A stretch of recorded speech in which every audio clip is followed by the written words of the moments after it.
But his recent trip to Jamaica saw taxpayers pick up another six-figure tab, and the price to stay at this particular locale is $9,000 a night.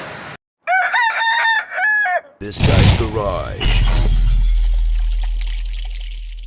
Like and subscribe. Madam Speaker, at a time when Canadians continue to struggle with basic affordability, being able to feed themselves, being able to heat their homes as they get that first propane or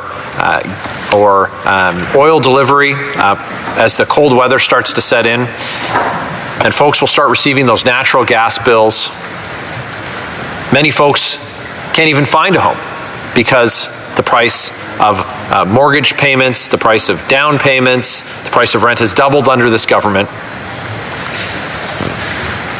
Canadians are still picking up massive tabs for the jet-setting, vacationing lifestyle of this Prime Minister. 6 figures is what it costs when the Prime Minister wants to take a holiday, even though Canadians already keep up an official holiday residence for the Prime Minister, which has seen massive multi-million-dollar upgrades under his time in office. But his recent trip to Jamaica saw taxpayers pick up another six-figure tab. But what's interesting here is his host is a very recent donor to the Trudeau Foundation, and is also the godson of the Prime Minister's late father. And no one disagrees that politicians and public servants and prime ministers are entitled to time away. And a prime minister needs security, and there's some costs that go along with that. But what's reasonable? Well, the common sense approach would tell you that the regular cost that you'd incur if you weren't a public office holder, you'd pay anyway. And the price to stay at this particular locale is $9,000 a night. So who picked up the tab for that? At a time when Canadians can't afford the basics. Their grocery bags get lighter and lighter every week because they can't afford the food. And they've seen the inflationary policies of this government drive up the cost of everything. Their carbon tax on everything, driving up the cost of these essentials. And they're expected to pick up a tab for $9,000 a night for time off. That doesn't sound like a Sunwing or a discount vacation to me, or a Prime Minister who's particularly engaged with the struggles that everyday Canadians are facing. And when Canadians had questions about this, and they put those questions to members of Parliament, well, we haven't had an ethics commissioner for 6 months, and they've just finally appointed an interim commissioner without conversation or cooperation with opposition parties. But Canadians need to be able to have confidence that, first of all, the rules are being followed, but also that the government realizes what the realities are that they're facing every single day. And this Liberal Prime Minister continues to drive up costs while also asking Canadians to pick up the tab for his expensive holidays. And so when we asked for details from the government, they were quite indignant and weren't prepared to offer an answer. But I hope with hindsight and time and the reality of the situation that we find ourselves in now, that the Parliamentary Secretary will be able to provide clarity to Canadians. Parliamentary Secretary to the Government Health Leader. Thank you, Madam Speaker. You know, a number of years ago when I was in opposition, I had seen then Prime Minister Stephen Harper out at the front of the Parliament buildings. And I had noticed there was an exceptional amount of security around the Prime Minister.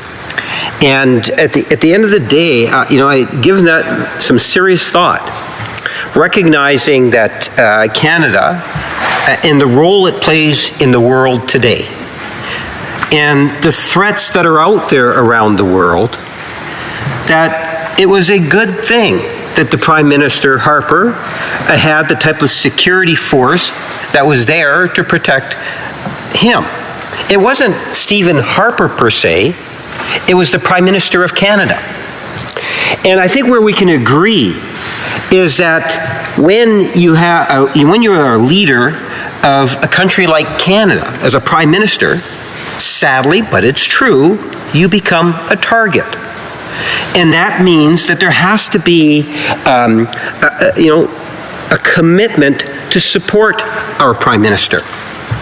And, Madam Speaker, when you think in terms of, going on he used the term, or the member opposite used the term, I think it was jet setting.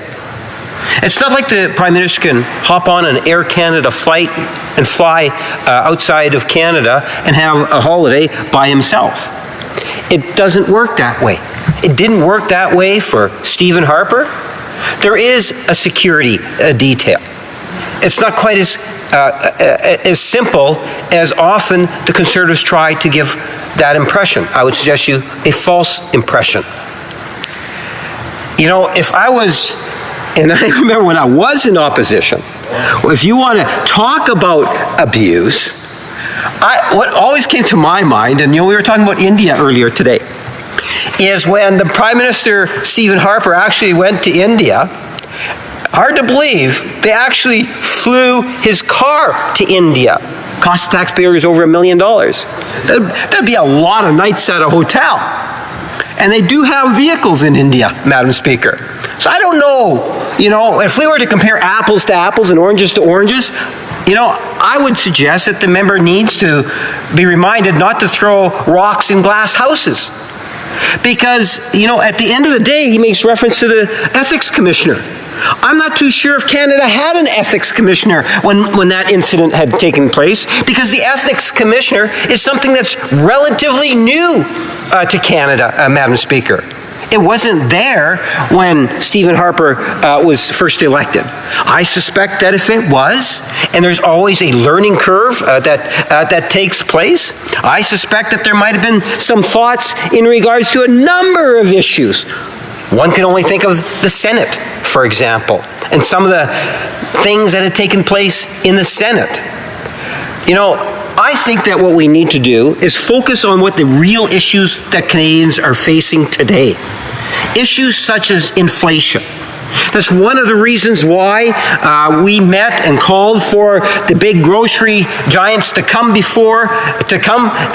Ottawa, so we can issue the concerns that we have and indicate that we will take actions, because we are upset with the fact to the degree in which profitable grocery stores making record profits, at the same time seeing the grocery inflation that we have witnessed, Madam Speaker. Not to mention the announcement of investing in ensuring that we get more homes built, Madam Speaker.